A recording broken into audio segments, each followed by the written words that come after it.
Welcome to the RMFJ podcast with your host, Rick Jones.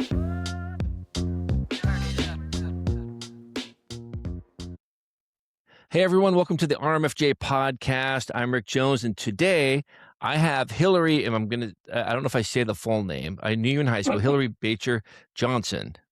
Yeah, How are you got it doing? right. Did Yay, I? thank you. You know, it's tough for us Batjer like Joneses. Batjer.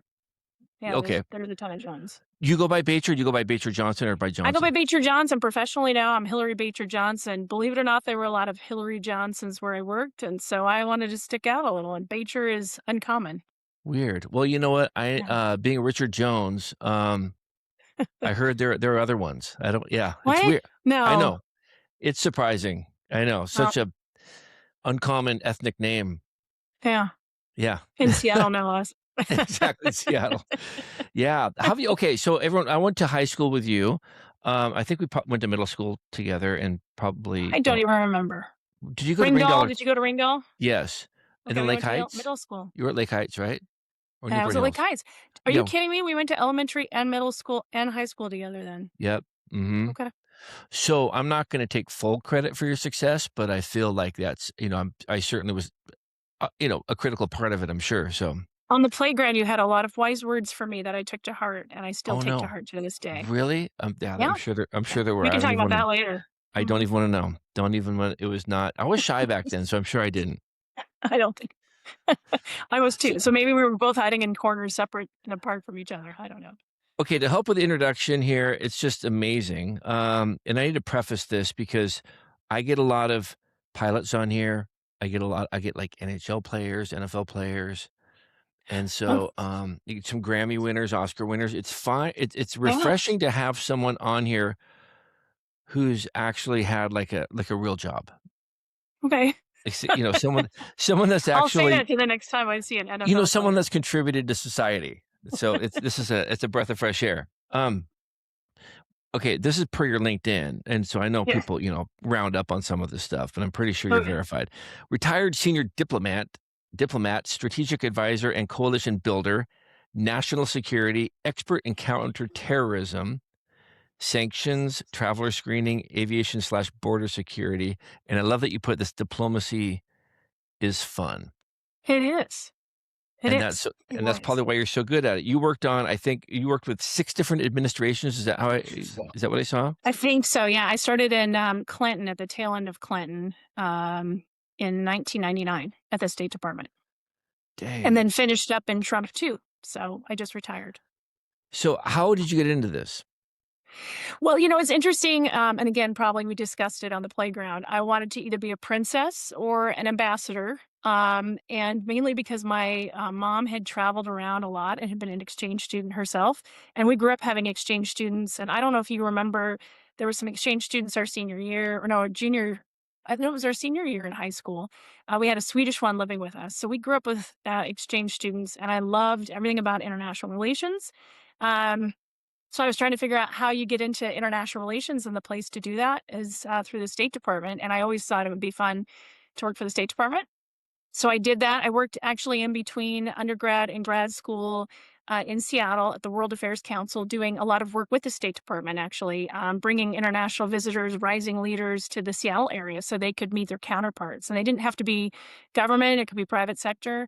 And then I started hiring interns with a graduate degree. So I figured I better go do that. And through that graduate program, I was able to get into the State Department through a fellowship and started working there in 1999 in the Bureau of Western Hemisphere Affairs. So focusing on Latin America. So that was my first gig as a civil servant. I was not a foreign service officer. I'm not one of those, moving every 3 or 4 years abroad.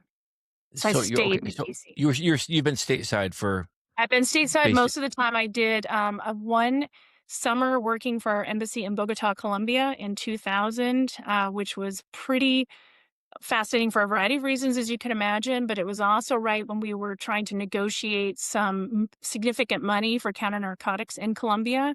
And they were also huge terrorists, the FARC, ELN, and even these paramilitary forces run by the government that were running around. It was a pretty dangerous time. And this bar we used to hang out with, I remember a couple months after I'd left Colombia, a grenade was thrown into it. So it was, a lot of diplomats living in that area. It was pretty scary, but it was really fascinating. The Colombian government, the Colombian country, the people, amazing. I loved everything about it. And President Clinton came to visit, so there was a lot of activity while we were there to prep for his visit. So that was really fun. How long were you Uh, down there? I was down there for about 3.5, 4 months. So didn't do a full, foreign service rotation, but it was an opportunity to see how embassies run. And then I was there doing most of the Latin America work back in Washington, D.C. on 9/11 and was in the building, watched on the TV right in front of our office. The second plane, we saw the first plane, aftermath. Everybody saw that, trying to figure out why the hell a plane crashed into a very large building in downtown New York. And we sat around just kind of debating that and watched the second plane go in. And two of the military guys we worked with said, "We're leaving. We're out of here. We're evacuating. We don't know if we should or shouldn't, but we're getting out of here." So we literally fled the building with a whole bunch of people. Somebody grabbed, again, this was 2001. So, there's cell phones around, but somebody grabbed a Walkman. Can you imagine? And they were listening in as we heard an explosion, which was the Pentagon, either the plane itself going in or aftermath. And what the Walkman, the radio station on the Walkman said the State Department had also just exploded, which was weird because we were standing right in front of it. Nothing was happening there. And the next day, my job completely shifted to counterterrorism, to doing Homeland Security, and finding out how many people from the Western Hemisphere had perished. I think out of the 34 countries, it was about 30 countries had victims in the World Trade Center attack. Jeez. So my life completely changed, and that was my focus for 20 plus years after that was counterterrorism, working on Homeland Security, which had just become a new thing, and doing it all for the State Department and trying to figure out how to develop international partnerships to protect the homeland. So that was my career. And it was really, really, if you'd asked me if I was going to do counterterrorism and Homeland Security, I would have said, no, thank you. That does not sound fun at all. That sounds like guns and gates and guards and things that are a lot more, not me. So it was really interesting. It was completely interesting to be in a spot where things completely changed and a new thing like Homeland Security had just been created. So that was So my what is life. it? Counterterrorism. So what does that? I mean, what does that mean? I mean, if it's not the the guns and that kind of stuff, is it just keeping track and investigating what threats abroad and threats here? And how do you? I mean, I know it's such a broad brush, but how do you do that, or how do you get into that? Where's your focus? Where was your Yeah, focus so it's initially? interesting because the State Department is not something you think about for counterterrorism, but the State Department, which the joke is, we see tourists walking by the State Department all the time would say, what state does this department represent? It's not. We represent the entire United States and the foreign policy of the United States. So while we're a department and agency that cares about making foreign policy, we do serve as a support for the FBI, for the Department of Homeland Security, Department of Justice, Department of Defense, the intelligence community. And we work with them to try and figure out what is it that they're trying to do to protect the homeland, to secure the nation, to counter terrorism. And how do we do that so that we're actually bringing our foreign partners in and they're part of the solution? So State Department's or Department of Homeland Security, for instance, talks about pushing borders out. And so that, involves outside the United States. So you need partners to identify threats before they come to the United States. And you can't do that if you're telling them, you better do this or else. And the State Department's role was to help them see the value of partnering with the United States to secure the homeland. And we did that through programs. We had foreign assistance, which has decreased significantly, of course, to help increase capabilities of our foreign partners, both in the law enforcement, military, police, border security guards, aviation security screening, to do that so that when somebody's getting on a plane, we know who they are and we can tell if they're a threat or not. We do that through information sharing. We exchange terrorist identities so we can enhance our watch list to prevent, again, people from coming across the border or getting on a plane or a boat for that matter. We would do sanctions. So I ran the terrorism sanctions program. So we did state sponsors of terrorism, foreign terrorist organization designations, and that froze assets of terrorists and terrorist activity. prevented their travel, prevented them from accessing the formal U.S. banking system or the international banking system. All of it was to curb operational and capability of terrorist groups trying to do us and our allies harm. So that was where the State Department really kind of came in. And, Department of Homeland Security, FBI would always come in and say, we need to have, pick a country. I don't want to pick a country out and I don't know. I don't want to get in trouble. But, like, you should do X, Y, or Z, and we need to do that. And we would have to come in and say, slow your roll a bit. They may not want to do it because we've asked them 16 other things to do. Maybe we can repurpose the goal that you have in a way that's going to be effective for both of us. So it was really trying to figure out how to get all of us together, kumbaya, and including our foreign partners, to really secure everything. And it was kind of hard to do when you're looking for needles in a haystack. And you can't do that, again, without sharing information, intel. But we had to read intel every day, so we would hear what kind of threats were coming our way, but we don't know everything. So it was really more important to the State Department and our foreign partnerships. Was the framework in place before 9/11, or was it something you had to create afterwards? We had to create it completely. As you know from 9/11, it was all a need to know. If you want information, you're going to have to tell us why you need that information. And that's why a lot of information didn't get passed to the right people at the right times. So it all became need to share. But the amount of sharing, which is a good thing, also meant everything was coming at you at once, and you had a lot of information, and you had to figure out how to do that. So I don't know if you remember the underwear bomber. Do you remember that guy who tried to blow Yeah. up his light fire Mhm. to his underwear Christmas Day? Yeah, because that was my nickname in college. Yeah, I mean, and I've seen the underwear, and it looked kind of like the underwear you had in elementary school. Big, tidy whitey kind of stuff. Hard to say This what one was happened in caught on there. fire, so it Yeah. probably didn't look like yours, maybe. Yep. But the minute that happened, the first thing TSA did was say, we're not going to let people from 14 countries get on a plane. If they had come in through, are a citizen of, or have a passport from those 14 countries. And that caused chaos all over the place because, of course, now you've got 14 countries, people trying to figure out if they can't get on a plane to come to the United States. And if you're a terrorist group, you go, I think I'll find not one of those 14 countries, and that'll be the way I do it. So State Department, TSA, DHS, FBI, we all had to work together to figure out how to come up with a better solution, a more targeted solution, so we could actually, facilitate legitimate trade and travel. But while we're trying to, find the threats that are coming our way. So that was kind of a fun, sad that it had to stem from something like an underwear bombing attempt on a plane direct to the United States into Detroit for us to come up with a more targeted way of finding out who might be a threat to aviation. Well, speaking of threats in Colombia, our classmate David Slaughter lives down there now. So I don't know if you Does he wanna really? Yeah, Oh if my! you wanna alert anybody about that, maybe we could, little Is he a breaking member news of a here. terrorist organization? Should You I know know what? more about it? I mean, you knew him in high school. It's hard to say what he's up to. Yeah, it's But why some is he in Colombia? I'd I love to don't know, but know. I just can only imagine it's unsavory. Okay. Okay. Actually, I think his wife or girlfriend is from down there, so he's down there. So I shouldn't watch list him. I shouldn't put him on It's our terrorist it's a watch list. Is legitimate that what you're reason, saying? so yeah. Okay. But yeah, I think Okay. he's out. I won't do that then. How do you spell his last name again? I'm just out Yeah, of curiosity. exactly, yeah. Well, it's funny, last name is Slaughter, gotta be careful with that. Yeah, that's Um, true. uh, doing that job, so you started doing that at pre 9/11, then into Yep. 9/11, and that morphed, and, what are some of the highlights of the job? Like, what have you like, you were doing it for a long time, so what are the things that you enjoyed the most? You said diplomacy, but what Yeah. let us behind the Well, curtain a little certainly, bit. yeah, certainly. I think folks think that the U.S. government just kind of walks around and we're big ham-handed, idiots sometimes because we all, it's when you live in Seattle, as my parents used to say, we don't give a shit. Excuse, am I allowed to swear? I I didn't think realize it's well, on. I mean, I think it's a little I late just did. now. Yeah. Yeah. We don't know or care what, goes on in DC because that's not the real world. But what I really loved about it is that working with all sorts of highly dedicated, passionate people who wanted to find ways to solve really big problems.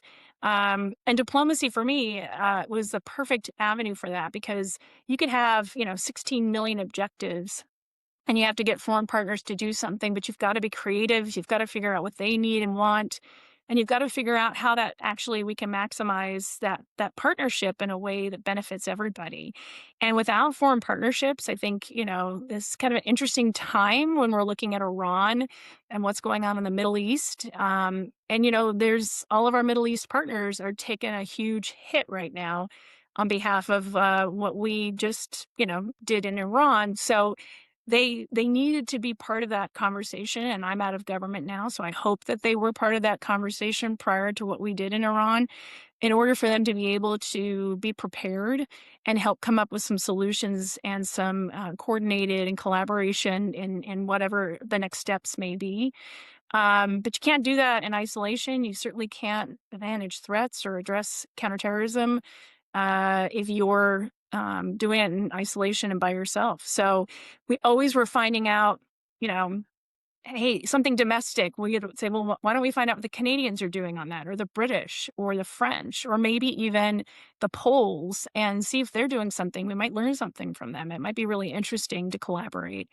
And so I think I'm most proud of kind of those partnerships that we created that are sustainable, and I do hope continue to be sustainable, because I hope we never have a 9/11 here. I doubt that we ever will.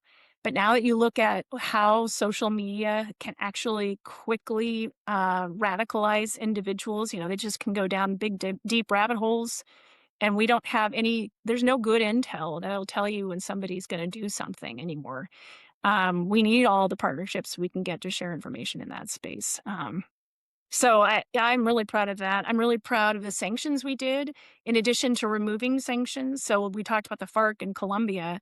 They had a peace process not that long ago, and about 5 years after that peace process, we removed the group from the designated terrorist list, so that we could, so Colombia could move forward in their peace process.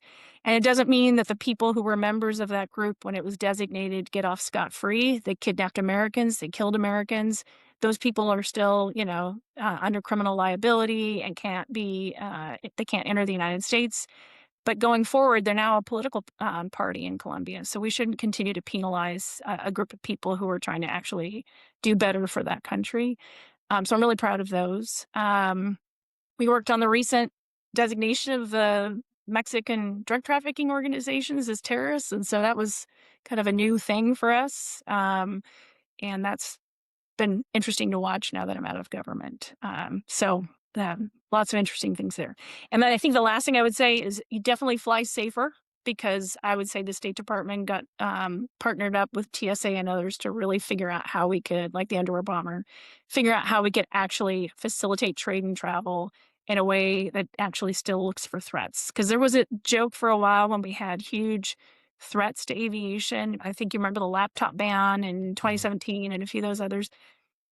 We had a joke that at some point you're going to start flying naked because they're not going to want you to bring anything on board. And that would be really, I think, uncomfortable. So I'm glad we don't have to do that. But stay tuned. Next threat comes around and we're all flying naked. You heard it here first. Yeah. With your little plastic bag. I'm going to lead the charge on that, I think. Yeah. So I might just be proactive. I mean, ideally, we're wearing, medical gowns or something like that. But at some point, it's not going to be much.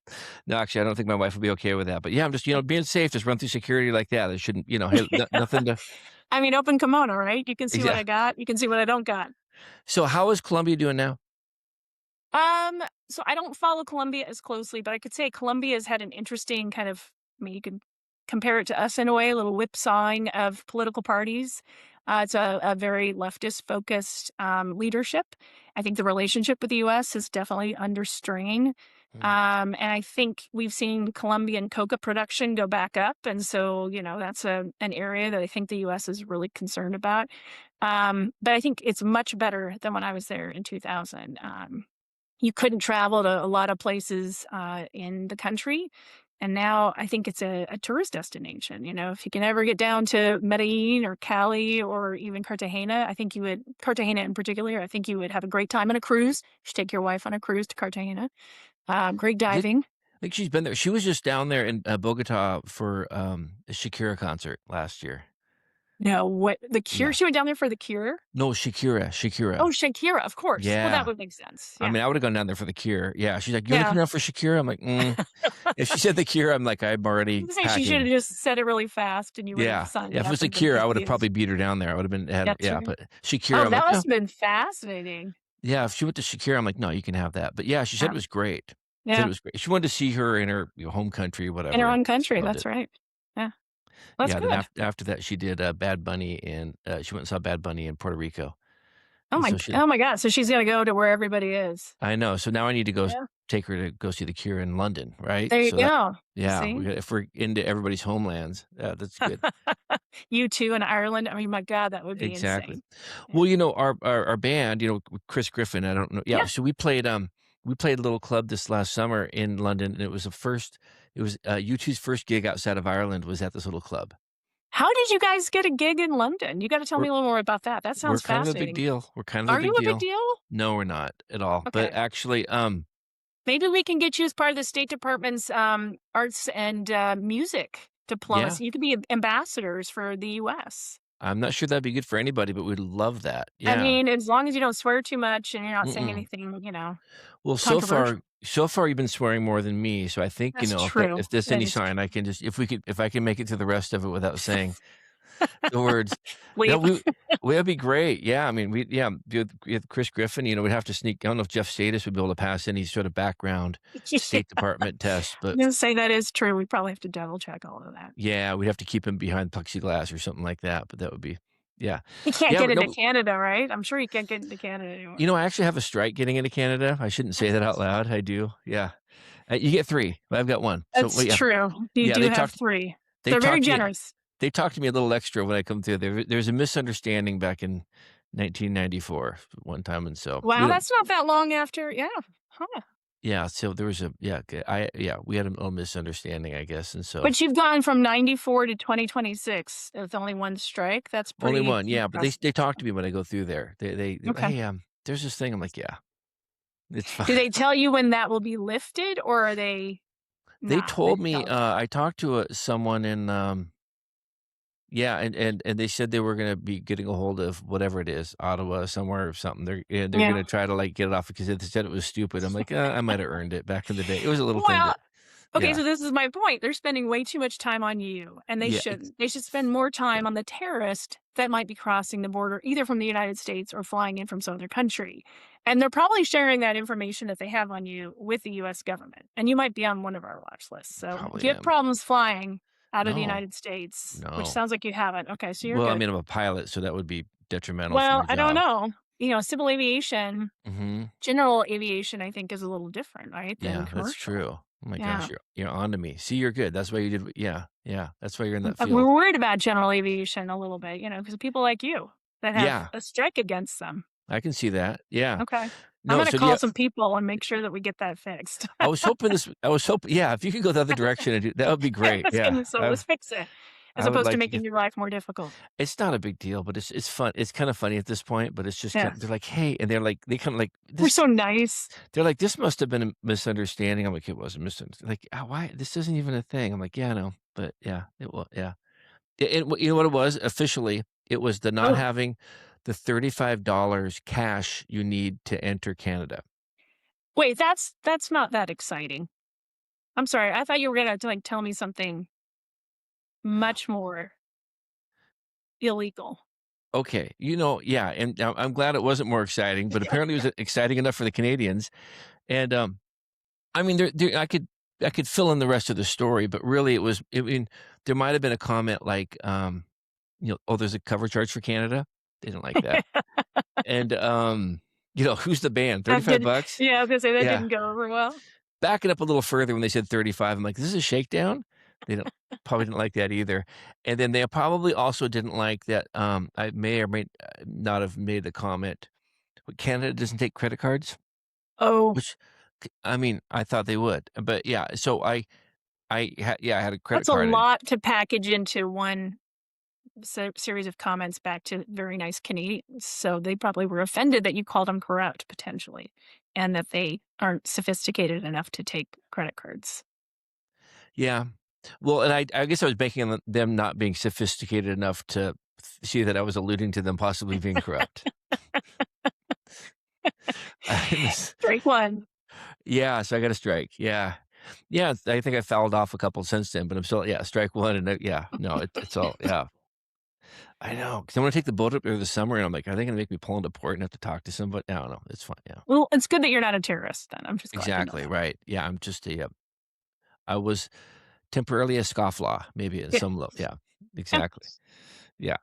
Um, o okay, so that's awesome. Alright, so back to State Department stuff. Yeah. My understanding is I have a buddy who works alongside the State Department, and, so with each administration, they get their people, Yeah. but then the large, however, 30 some thousand, whatever, it's those people are always there. And Yes. and how does that work? Like when presidents come and go, I mean, how much is it like a super tanker? It doesn't really shift much, or is there much shifting that happens during that time? Or is it just like, hey, let's just keep our heads down and get through this 4 years or 8 years or whatever? Or do people, I mean, because it seems like human nature is to, first of all, something like that, you'd probably don't want smaller government. You probably want to have the big government. You want to save your job. You want to, and you kind of want to keep steady Eddie. And probably if you were to go too much in one direction for an administration, it might hurt you in the future for the next administration. Or how does that work? Yeah. So interesting. So yeah, you're right. The civil service, which includes at the State Department, the foreign service piece too, the ones who live abroad, we are steady state. We are there during the changes of administration. The higher level positions tend to be like the assistant secretaries and the ones who make, run bureaus and big offices are typically political, but sometimes can actually be I mean, they end up always being political no matter what, but they could actually be career foreign service officers or career civil service officers who were nominated by the president. But to your question about how much things change, it really depended on the issue you were working on. So on terrorism, countering terrorism, pretty much everybody wanted to counter terrorism. So we didn't see huge swings and changes in counterterrorism policy because everybody was worried about, countering terrorism, and they didn't want to disrupt too much what we were doing because we had been successful in preventing like another 9/11. But at the same time, we had a lot of like sanctions, for instance, were being used very liberally. So my sanctions and my sanctions team were being used all the time, every time we had a new administration, because they wanted to show forward movement and progress and some activities they could check off. Um, so, we saw that some big switch and shift under the second Trump administration with designating the drug cartels as terrorist organizations, because typically we only do, for terrorist groups, it's for policy changes, for making big political changes, for going after civilians and government institutions to change, whatever it is that they want, not for profit. But with the Mexican drug trafficking organizations and some others like Tren de Aragua, they were actually running little mini states and were going after assassinating, killing public figures and citizens. So we were able to make the argument there. So that was a huge shift and change in counterterrorism with a new administration. And then, certainly human rights or women's issues or some of these other things will either get more attention depending on who's in charge or less attention. And so you see those shifts. And I think it's been really interesting with foreign partners. You'd be surprised, and the Canadians are a perfect example of it. Even the Colombians, they knew more about our political process than probably the average American because it was so consequential for what they had to do for their jobs. And so they were very much more focused on those pendulum swings than we were. They felt them much more. Um, I was offered asylum kind of jokingly during the first Trump administration from a country that shall be unnamed because I couldn't keep up with all of the, quick policy changes that were happening. I'd worked on the travel ban, and so that was kind of the big thing You were then. offered asylum? Jokingly, but I don't know that Nice. if I'd said yes, if they, would have followed through. That's But awesome. so it was, it was pretty tumultuous just because those were big shifts under Trump 1 and Trump 2, as you can Mhm. imagine. But everybody cared about countering terrorism, so that was usually not as it didn't feel as huge as some of the other topics like human rights and women's issues, things like that. But it's How are interesting to watch, there are I people bet. who come in and have very strong opinions about certain things, and then they start working in the government, they've been outside government, they come into government, And they start to realize how, again, collaborative and how much we have to work together. And so it's really interesting to kind of watch them better understand how we work and have more support for the civil service and the federal government employees, just Mhm. based on their experience. How do you guys prioritize things? Because I look at I mean, all I see is like what the news puts out there, right? I mean, Yeah. like that, um, like that, like the reporter Khashoggi, whatever gets, killed, whatever. That's a Yeah. huge thing, which hey, it's a life. But then there's other things where uh, in Nigeria, there's, tens of thousands of Christians killed. That doesn't make the headlines. Um, you have, depending on who you're talking to, it's a bigger deal what happened October 7th versus what happened after October 7th. Yeah. And then, keep going back. I mean, how do you guys, yeah, and there's terrorist groups all around. There's Boko Haram, um, down in again, like Nigeria. And maybe the Nigerian government isn't helping a whole lot there. Um, but some things just aren't, I guess, sexy for the news or not or whatever. And I know you guys behind the scenes. So how do you guys behind the scenes prioritize stuff like that? Are you looking at um, political climate, or is it looking at vast numbers of people, that getting affected, or what are the specifications for you guys? It's a great question. Do you mean in the counterterrorism space or more just for the State Department Probably and more what we State prioritize? Department. Yeah. So the one thing about the State Department, again, that I think is so important is that when we're working with our foreign partners and our foreign policy, everything, we have all these relationships all over the world with more than 200, plus countries. And we have priorities with each one of them. And so, having the interagency or the Department of Homeland Security, FBI, Intel say the biggest priority with country X should be what we care about. And we say, well, we've got 16 other things that we care about with that country, including the Department of Agriculture or the Department of Commerce or whatever. So we really rely on our embassies abroad to help tell us what should be not only our priority with that country and in particular that region. So like Nigeria is a perfect example. Like what is the biggest issue that Nigerians care about and that what should we care about with Nigeria? And that's how we end up trying to figure out what are we actually going to be able to accomplish in Nigeria? Because if you have so many priorities and none of them are realistic, then everything's a priority and nothing gets done. So it's really hard to kind of tell other agencies, like, listen, the Nigerians don't care about your little widget. And we've also asked them for these 16 things. So to get a widget, we have to deliver on something that not only we've asked, but they've asked us, right? So it's like we have to rely on our embassies to help us tell us what the priorities are. And then we kind of bring them all back to Washington, D.C. White House usually runs a process to figure out, like, if we really worry about Boko Haram, which we do, what is it that we can do with the Nigerians to get them to counter Boko Haram? And of course, Boko Haram also gets, some of the littoral states over there too, right? The border areas. And so we need those countries as well to help us so that we're not chasing Boko Haram out of Nigeria and into someplace else. But we got to make it a priority so that they actually see it as a priority for them as well. And we've got probably because Nigeria's got lots of, rich minerals and other things that we care about. Mhm. How do we manage what we're looking for in that respect too? Or, Christians or Muslims dying in Nigeria. So it's a great question because it's really complicated and each country has its priority. And we have to rely on our embassies to help us kind of dissect what's going to not only be a priority for us and for that country, but what's going to actually be successful. And then whether they meet the news, make the news cycle, that I don't, that's a great question because we know what we might want to avoid making, the news Mhm. cycle more than we will know how well it will be played out in the news cycle. So oftentimes we try to avoid that. But we're always trying to make sure that we have good messaging with whatever we're doing so that it comes out the way we want it to come out. Sure, I bet. Yeah, and I spend a fair amount of time in parts of Africa, and I've just seen, it seems like some of these places are mineral rich, oil Yeah. rich, Yeah. and it's staying at the top of their government. It's Yep. not getting to the other people, and you have these young people, young men, a lot of them with hopeless. They have a hopelessness, like feel like I'm not going to be able to have a job or a good job, Yeah. and there isn't an economy that is favoring them. And then they have one of these organizations come through that like pays them, and even if it doesn't align with their values or beliefs, got to eat. And it seems like this is pretty. I mean, it's obviously not the whole continent, but it's pretty widespread. It seems a lot of that Yeah. over there.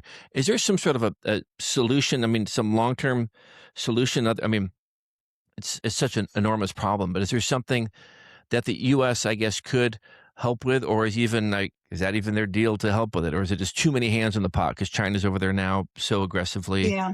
And I mean, is is there some sort of a plan that we have going that you know of or can speak of that is helpful without draining the whole bank here that's already being drained?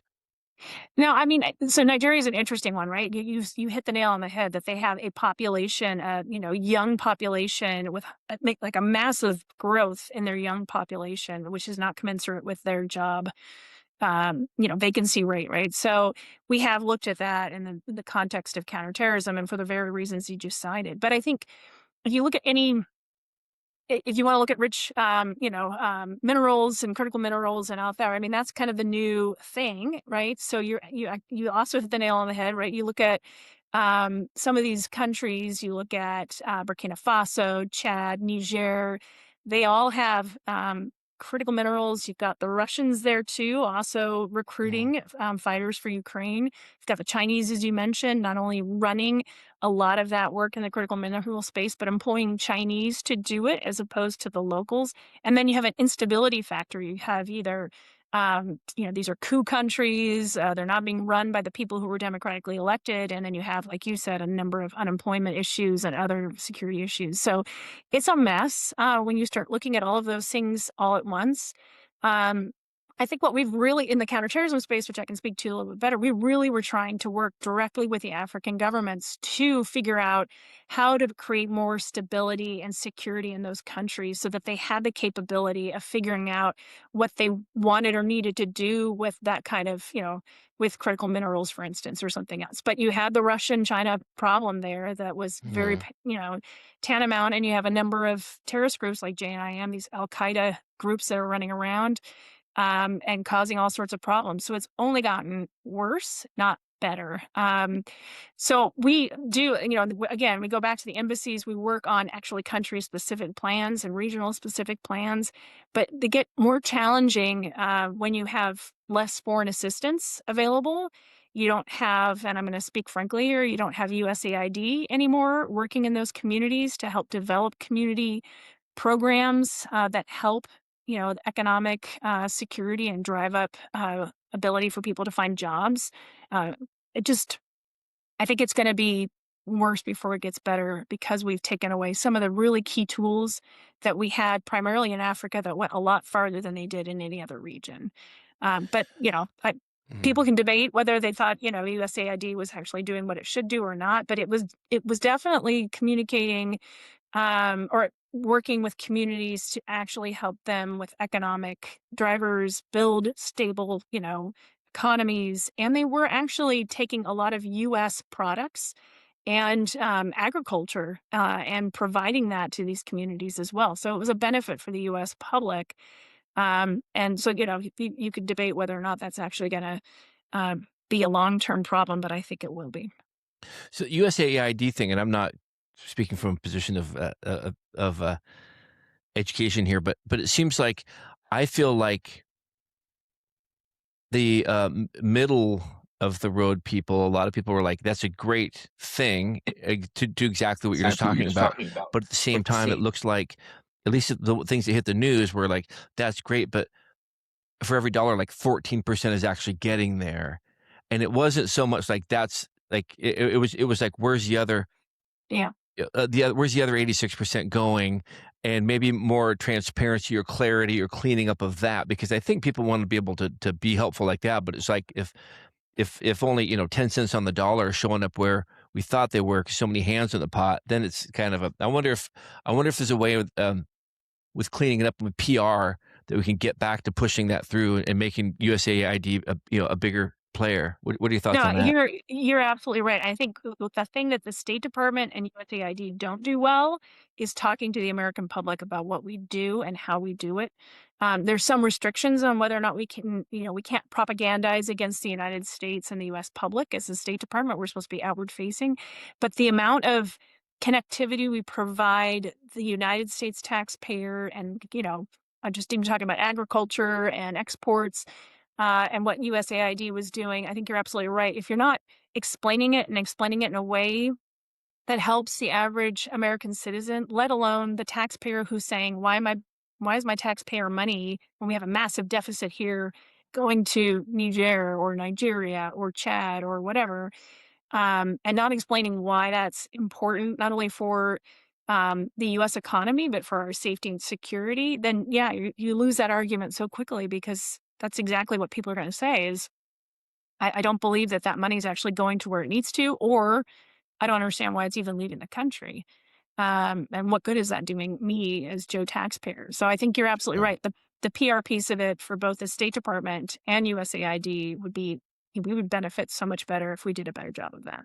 Yeah, And 'cause we I used to think talk about that a lot, like how much money out of the GDP or taxpayer money actually goes to the State Department. And it's like less than 1%, but that still doesn't say much if you still have a problem with that, right? sure. Yeah, because I think most people are for that. It's just a matter of like, I think it just uh, made it swing so far in the other probably, Oh yeah. snap overreaction rather than just like, okay, hey, like, let's just, can we just try to fix what we have or clean it up a little bit? You know what? Hey, we're going to police it a little bit more publicly or something like that. I don't know, but yeah. And And I the see 8 with people I knew didn't like to talk about, publicizing their work. They just wanted to do sure, their work, right? And so, yeah, like, well, now we're seeing what's the result of that. all over the news. And within Africa, also not to focus too much on there, but I think with the Chinese in there, and I don't know as much about the Russians, but it seems like the allure of the infrastructure that they're bringing and creating too, ports, roads, power plants, water, stuff like that, and they're coming in at the cost of basically strip mining their whole country and leaving chemicals and contaminants or whatever. But people are looking past it because I got a well now. Or I've got power. We don't have these rolling brownouts all the time anymore, and things like that. But even some of the labor there, and I'm sure you've seen this, but like this labor there, like with the camps where they'll put like they have the Chinese workers quote, Yeah. and like the barbed wires on the inside because it's not about people getting in there; it's about them getting out because they're not necessarily there in their own free will. These are maybe Really? the Yeah. Chinese people that got a little sideways, maybe more than me, the $35 at the Canadian border. Maybe they did something else up Oh there, my God, could you imagine? They'd be and they put went to into a 3 little, strikes all the way, right away in China, and now they're down there, mining and yeah. building roads in Africa. But um, there's no perfect thing. But man, look at just the potential of that place too. I mean, it's the Yeah. oldest continent, but still, like, there's so much potential there of just land and resources and people, and if they can just. But it's just so tribal there, and it's just so like, and then now so many different governments have their hands in it in Yeah. different ways, and anyways, it would be great. That's why you need the State Department because the State Department cares about Africa. When we Yeah. we talk to like some of our interagency partners, like we just need the Europeans to do X, Y, or Z. Like that anybody coming anywhere goes through Europe, but they're all coming from someplace else. And, these are the countries that matter. They're the front lines, at least in the counterterrorism space.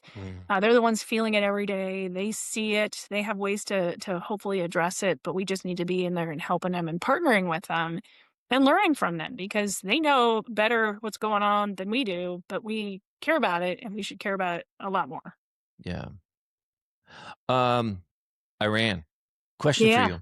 Question for Yeah. you. Only because you brought it up, sort of. I mean, this How thing's been could you going on for, not? I mean, I know, right? It's been going on for like 47 years, right? I mean, it's been going on, plus or minus, and certain events along the way. And my memory is, Reagan is we're going to do something. Bush we're going to do something. Clinton, hey, are going to do this. Other Bush going to do this. Obama's going to do this, Biden, Hillary, not you. The other one, yeah. I get in, I'm going to start doing this, and I'm going to freaking bomb them. Da, da, da.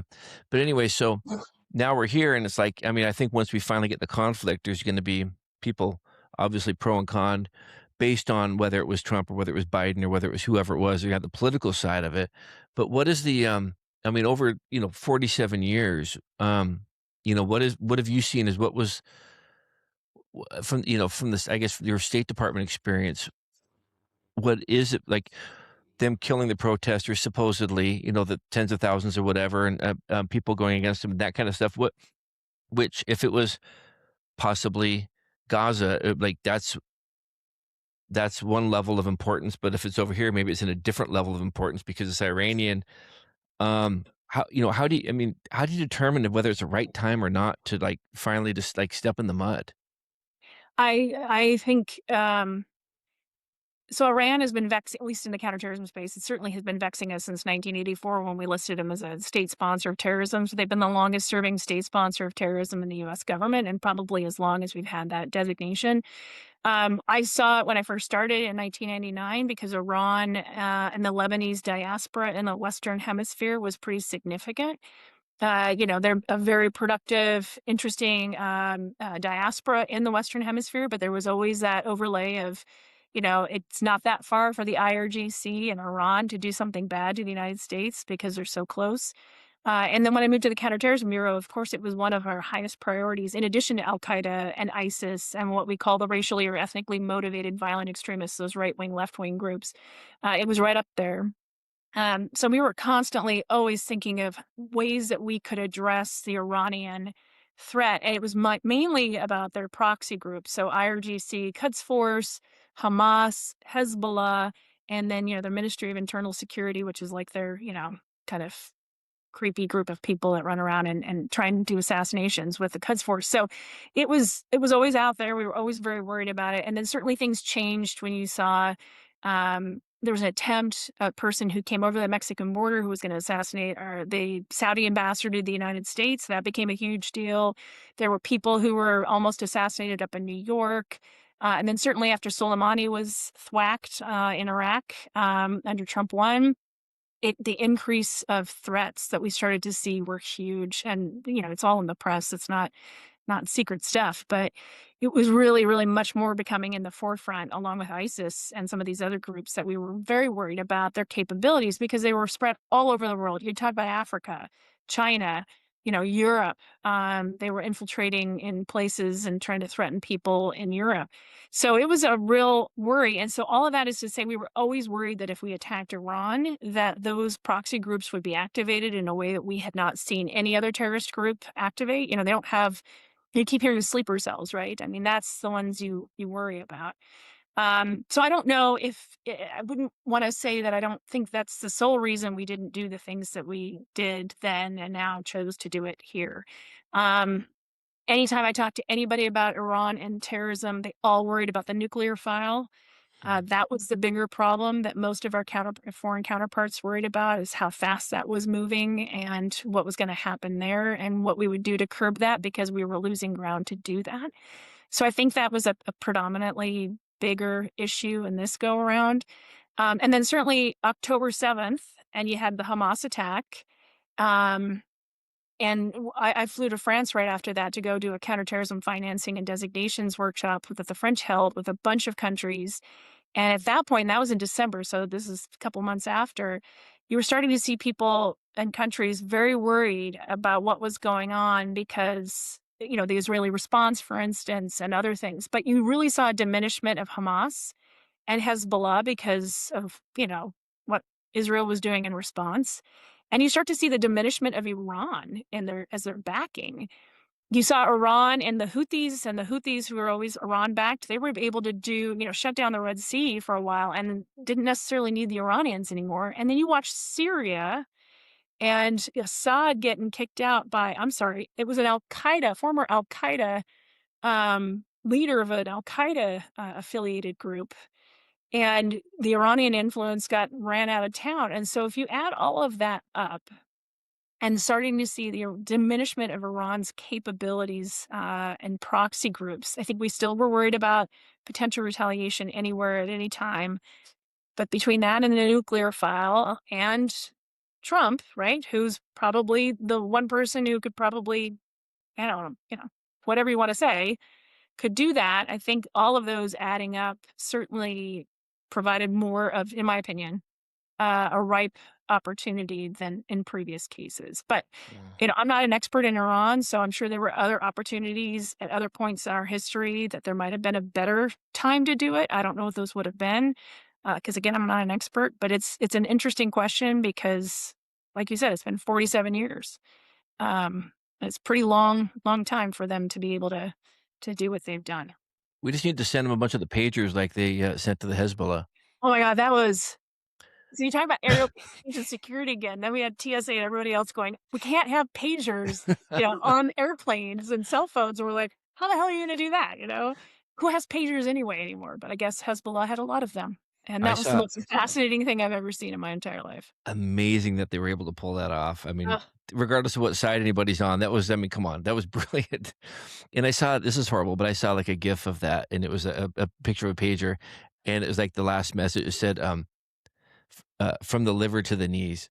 Oh, but there And was a message that showed up, right? yeah. That prompted that person holding that pager or that phone to do something specific. So they knew hmm a lot more about Hezbollah's, internal hmm processes than we give them credit for. I mean, fascinating, horrific, but That's fascinating. crazy. But yeah, but I do have to. I mean, it was.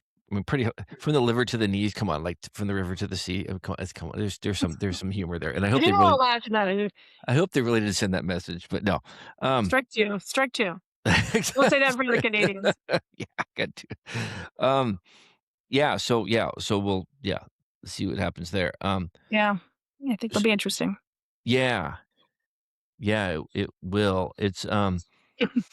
I mean, yeah, because I mean, there's been talk about like what if they been able to plant inside the US, possibly whatever, to, people to activate or whatever. I mean, other than some one-off crazies, hopefully it's not Yes. as dire as a thought as some people thought that, maybe could have, you know, potential, how bad it could be. So, Or inspiring people. I think that's what our biggest fear is now is people can be inspired and they don't have to be recruited by anybody. mhm, Uh, and oftentimes what we see are people, again, they're trying to figure out what happened just recently with this guy from Senegal mhm, down in Texas. But, you can be slightly off and find something that gives you purpose. But my favorite story, because you'll appreciate it. It's not really a favorite story because I shouldn't say it's favorite, but there was a girl in the Tri Cities who, just lived in the Tri Cities with her grandma, and she was isolated, didn't have friends, didn't have a lot to do, so she spent most of her time online. And an ISIS recruiter poses as this guy who ends up becoming her online boyfriend, and she almost got on a plane to go to Turkey to enter Syria. This is from the Tri-Cities, right? So, again, that was more of a recruitment, but people can get down into these on the social media side, down into these big, deep holes, and feel that there's a cause celeb that they need to aspire to. So you don't even have to have, sleeper cells. If people are aggrieved and they want to do something against the U.S., they could suddenly say it's for Iran mhm. or for Al Qaeda. Or in some cases, like we saw with the Pulse nightclub, it was both for Al Qaeda and ISIS. Even though those two hate each other, somehow or other that guy was, supportive of both of their ideals. So that's what worries me the most, actually, is people being inspired by just about anything because they're mad and aggrieved and have Right. lots of things they want to do and say. When you talked about like social media too, and I think like uh, I heard this clip on actually it was like Joe Rogan where they were talking about like depending on what side you're on or where your beliefs are, your algorithm's going to bring you down that hole even further. Absolutely. It And just fuels really, more and more and more, right? yeah. So like whatever I'm thinking, that's exactly where the algorithm of like my the X account Yes. is going to be or whatever. I'm going to see all that stuff, and then you hear these other people on the other side like, how can they be so crazy? Well, they're so Yeah. crazy because they're I mean to possibly to to one viewpoint because they're getting the opposite feed, and they're getting stuff that's fully reinforcing what they think. Yeah. And it's tough to find that. I always make sure, like I always, my little kind of joke about it, but in the morning I get up and I look at foxnews.com and I look at cnn.com That's what and I do.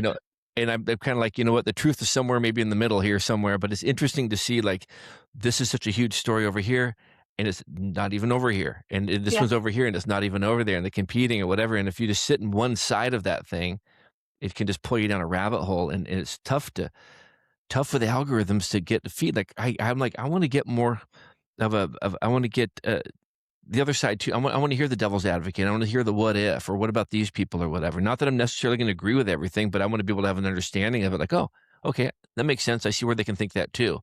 But No, you're absolutely right. And the worst part about it is because it's not even just the algorithms, but it's clickbait, right? To the point where you don't have enough time because you're scrolling so quickly that they know the news media, whatever it may be, or the podcasters know they just need something quick to get your attention. So you don't even have to read deeply to see a headline that either makes you angry or makes you happy.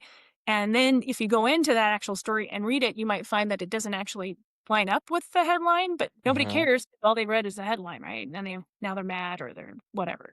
But this is exactly what I worry about with my 18-year-old son, who's a freshman in college. And, I want him to do exactly what you just suggested, which is read a whole swath of things, be a little bit more analytical, think about where the information is coming from, what they're trying to sell. When we were in, elementary school and middle school, we had what, 3 stations? And that was where we got our news. And then in high school, it changed Mhm. where everything was on a 24-hour news cycle, right? So we at least can think about it in those terms, but our kids cannot. And my son got really wrapped up about the Epstein files to the point where I'm sure the more he dug into it, the more it was feeding him. And that's all he wanted to talk about. We're like, you should study. You're at college. Maybe you should do that. So it's scary and 100% keeps me up at night in the counterterrorism space, some homeland security space, in raising a kid space. But you're absolutely right. If we don't teach civics and teach people, how to understand what they're looking at, and becoming more analytical and looking at more breadth of what they're exposed to, we got a real problem. It's only going to get worse. Yeah. Okay, you mentioned Epstein files, so I got to mention this. He was not a designated terrorist as far as Yeah. Well, do you hear that thing? What was it yesterday, day before in Congress? They voted on like whether or not to release information on the payouts that they paid for Congress people who have been accused of like sexual misconduct and paying claims out. Supposedly, there's I got to look at the name of it, but there was a bill to like basically release to make public um, the payoffs and other things have happened in Congress to protect their reputations. yeah. And it was voted down like 300 and something to like 65. Like both parties were like, we're Really? not going to release that information on our own people. But Epstein's a big deal. Like, wait a second, hold on. Like, They what? subpoenaed Pam Bondi though too, the AG. Yeah, At least they did that to find out why certain files were missing. But I didn't. Oh, I had not seen that. yeah. No, I have to go look it up again. But it was yeah, They it didn't was want to name and shame. Is basically what they're right saying. for their own people. Yeah, it was it was their own people. They're protecting their own. It was I have to look at the name of it or whatever. But it's oh yeah. Yesterday, after 357 members of Congress voted to block the release of sexual misconduct reports and the taxpayer slush fund used to pay off victims, representatives are making a subpoena to get the records and argue it. But yeah, so anyways, so yeah, They call it a slush fund for victims. exactly, yeah. In their Taxpayer own, slush fund. they got to protect their own. Like I remember years ago being like walking through like the Senate building, you're walking through Congress and like these people that like hate each other. You know what? You go through Disneyland, you have Little Mermaid, someone's got to be Ursula, right?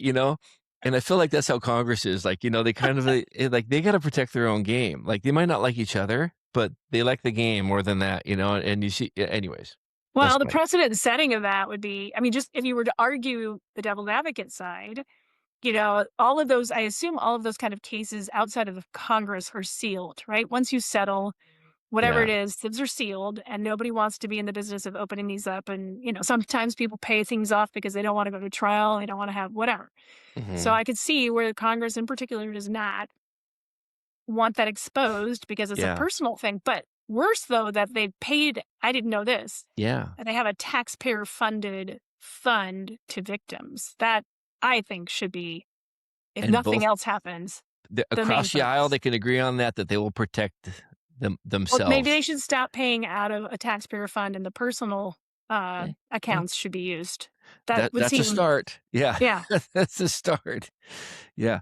They'll be interested to civics see the 101. Bondi thing too, because you know what? Yeah, it seemed like she was so like, yeah, we're gonna do this. Yeah, we're gonna do this. Wait, nothing to look at here. Like, wait, who got to you? What happened? Like, I'd like to hear what happened there. That would be Well, and she was really kind of supposedly all very for it, and all of a sudden, like, combative. nope, there's nothing. Like, you wouldn't believe the Yeah. horrible things I saw. And then all of a sudden, it's like, yeah, I didn't see anything. Like, wait a second, who talked to Yeah. you? Like, She was just combative with Congress. So, at some yeah, point, Congress on both sides of the aisle are going to say, gotta you've get kind of you in made there. your own bed publicly about how you acted. So perhaps now we might actually come together and subpoena you and see how that goes. Who knows? Okay, I have a separate both sides of the aisle question for you, Miss You know? State Department expert. Uh, Prior to October 7th, Yeah. I Can't get uh, me in trouble. I may or may not have purchased I was in Jerusalem. Mhm. I may or may not have purchased an IDF hoodie Hmm. from a Palestinian. Mhm. So I was helping a Palestinian money, but the IDF. So can I wear that ever or no? I have to just not wear it. I don't know. You mean wear it around Seattle? Yeah, right?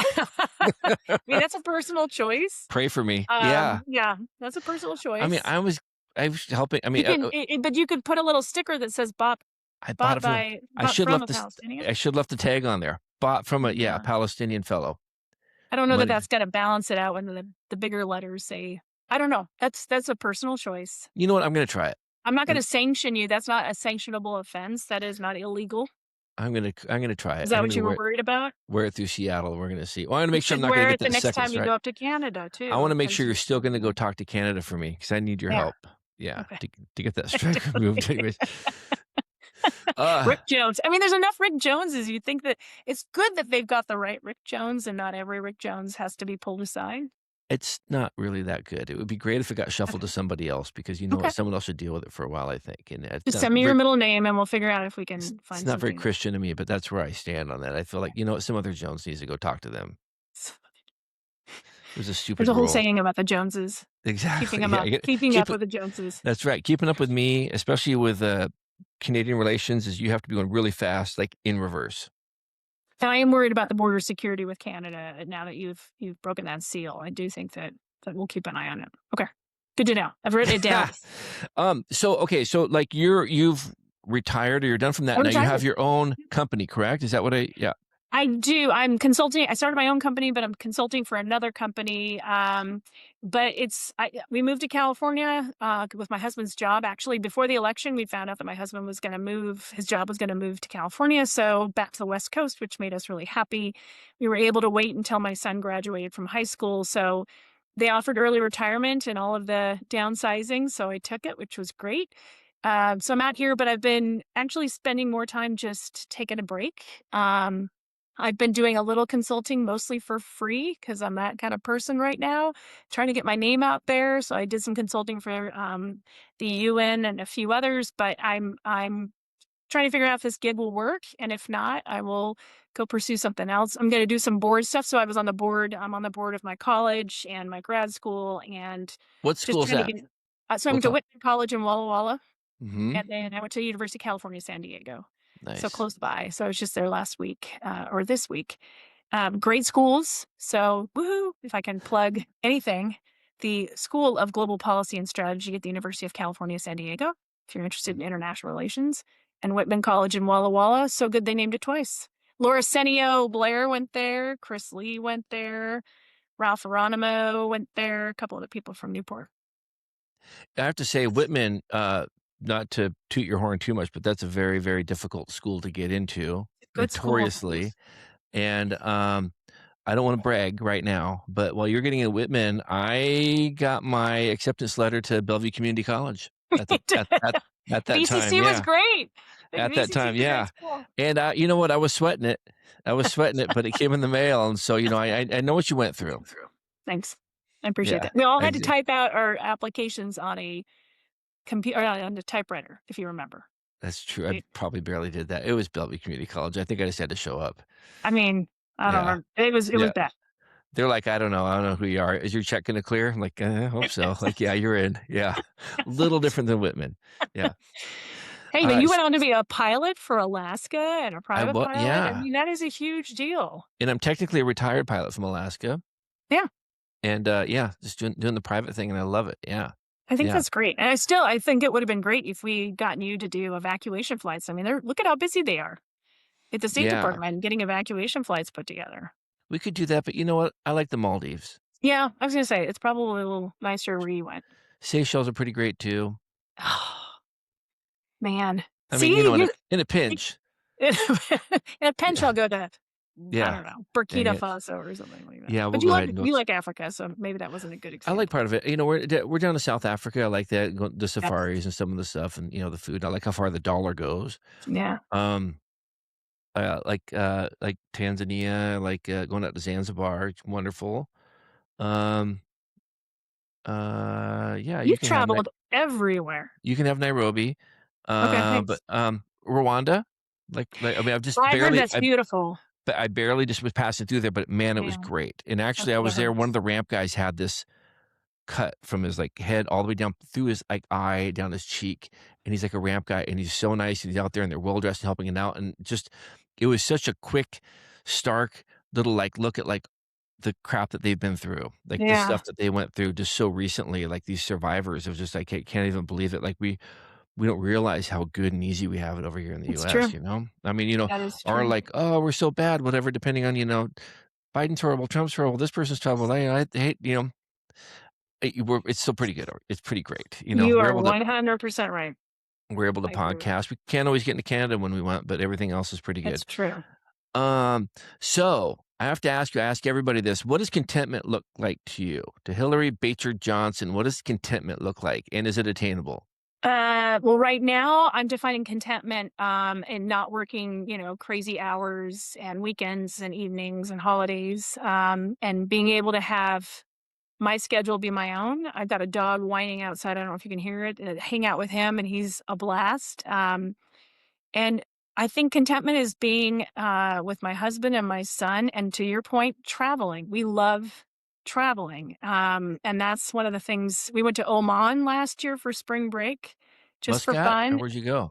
We went to Muscat and we went up into the hills, into the mountains. Mm-hmm. It was probably, one of the most amazing experiences we've ever had together.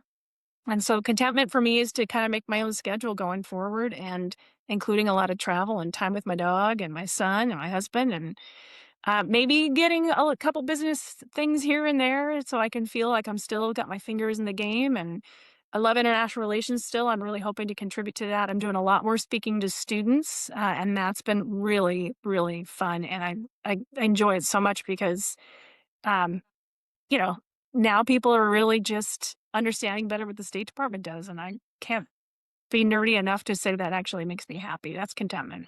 All of That's that, awesome. all rolled into one. That It's a sounds like great question. contentment. Thank you for asking it. I have to think about I it have got the sometimes, great right? questions. That's my, that was my community college education that led to that question there. Right there. You're right. Strike two is removed. Well, I ended up going to Western after that, which That's is, right. yeah, That's right. Western Washington University. They love me An there. amazing school. Yeah, it was good. Yeah, it was good. I liked it. Yeah. So, anyways, well, Hillary, thank you so much for your time. Thanks for It was having me. awesome reconnecting. I don't think we've spoken since high school. No, just maybe emails and little things here and there. Exactly. Yeah. And it's so cool and impressive what you've done. And really, it is Thank you. awesome to finally, I think it's episode 46 here, to finally have someone who's, has a real job. And it's really Not anymore. I retired, so I have no real job at exactly. all. Okay. Well, never mind then. So we'll just, I'll have to wait. No, but thank you for making the time. I appreciate it. Thank you so much. And for everyone Thank listening, you. please subscribe. We're doing YouTube now, which is great. We're just building it up. YouTube. We're on Spotify and podcasts, whatever. Thanks for listening. Helps with my midlife crisis. And Hillary, thank you so much. And Thank you. God bless you. And Thank God bless you. You too. everyone for listening here. And we will talk soon. All right. Take care. Thank you.